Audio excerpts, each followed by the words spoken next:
नमस्कार। आज की तारीख है 25 मार्च 2026 और आप जानते हैं दुनिया भर में एक ही दिन में कितना कुछ हो जाता है। आज हम कुछ ऐसी ही बड़ी और दिलचस्प खबरों पर नजर डालेंगे जो हमारी दुनिया को एक नया आकार दे रही हैं। तो चलिए शुरू करते हैं। तो आज हम 5 बिल्कुल अलग-अलग कहानियों पर बात करेंगे, लेकिन जब आप इन सबको एक साथ देखेंगे तो आज हमारी दुनिया कैसी दिखती है, इसकी एक तस्वीर सामने आएगी। शुरुआत होगी भारत की एक बड़ी आर्थिक कामयाबी से, फिर हम यूरोप के एनर्जी क्राइसिस की तरफ बढ़ेंगे और भी बहुत कुछ है। चलिए दिन की पहली और सबसे बड़ी खबर से शुरू करते हैं। ये एक ऐसी आर्थिक उपलब्धि है जो सच में बहुत बड़ी है। स्क्रीन पर इस नंबर को देखिए, 1 अरब टन। अंदाजा लगाइए ये क्या हो सकता है। चलिए एक हिंट देता हूं। ये कहानी एक ऐसे देश की है जो आत्मनिर्भर बनने की राह पर तेजी से आगे बढ़ रहा है। जी हाँ, बिल्कुल सही। ये है भारत का कोयला उत्पादन। और सुनिए, ये कोई मामूली बात नहीं है। लगातार दूसरे साल भारत ने 1 अरब टन कोयले का प्रोडक्शन किया है। इसका मतलब सीधा सा है, दुनिया का दूसरा सबसे बड़ा कोयला प्रोड्यूसर और कंज्यूमर यानी भारत अब आयात पर कम निर्भर है। और ये एनर्जी सिक्योरिटी के लिए एक बहुत बहुत बड़ी जीत है। अब यहां से हम एक बिल्कुल अलग कहानी की तरफ मुड़ते हैं। एक तरफ जहां भारत अपनी एनर्जी प्रोडक्शन की कामयाबी का जश्न मना रहा है, वहीं दूसरी तरफ यूरोप एक बड़े ऊर्जा संकट से जूझ रहा है। और ये संकट इतना बढ़ गया है कि यूरोपियन यूनियन के एक देश को फ्यूल राशनिंग तक शुरू करनी पड़ी है। इसका मतलब ये है कि सरकार खुद तय कर रही है कि कौन कितना फ्यूल खरीद सकता है। एक लिमिट लगा दी गई है। तो सवाल ये है कि ऐसा हुआ क्यों? इसकी वजह है फ्यूल टूरिज्म। हुआ ये कि स्लोवेनिया में फ्यूल की कीमतें अपने पड़ोसी देशों ऑस्ट्रिया और इटली से काफी कम है, तो लोग बॉर्डर पार करके सस्ता फ्यूल भरवाने आने लगे, जिससे स्लोवेनिया में ही फ्यूल की कमी हो गई। और इसी वजह से उन्हें ये कदम उठाने वाला पहला यूरोपियन यूनियन देश बनना पड़ा। चलिए अब बाहरी आर्थिक मुद्दों से हटकर भारत के अंदर चल रहे एक बड़े मुद्दे पर फोकस करते हैं। ये मुद्दा देश के सिक्योरिटी फोर्सेस के भविष्य से जुड़ा हुआ है। तो भारत के गृह मंत्री ने एक नया बिल पेश किया है। इसका मकसद देश के जो 5 मुख्य अर्धसैनिक बल हैं, जैसे सीआरपीएफ, बीएसएफ, उनके लिए नियमों को आसान बनाना है।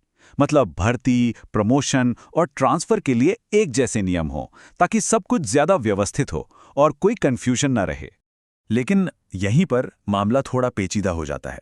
देखिए, 2025 में सुप्रीम कोर्ट ने एक सुझाव दिया था। उन्होंने कहा था कि इन फोर्सेस के जो टॉप लेवल पद हैं, वहां आईपीएस अधिकारियों की नियुक्तियां कम होनी चाहिए। और अब 2026 में जो ये नया बिल आया है, वो ठीक इसका उल्टा कर रहा है।